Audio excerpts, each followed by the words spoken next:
Welcome back to another technical deep dive here in the debug zone. Today we're tackling a big question and breaking it down with insights from other users.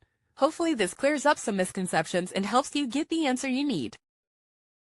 So buckle up, stay a little curious, and let's jump right in.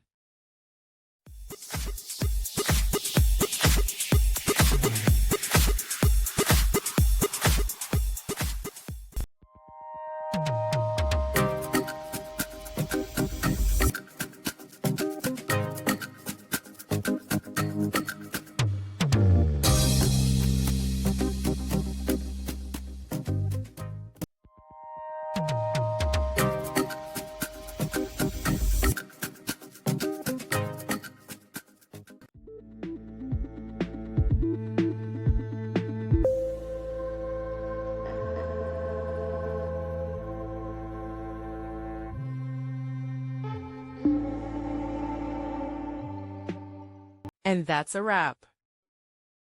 I hope you found the answer you were looking for. If you did, take a second to hit that subscribe button. It really helps out. And let me know in the comments which solution worked best for you.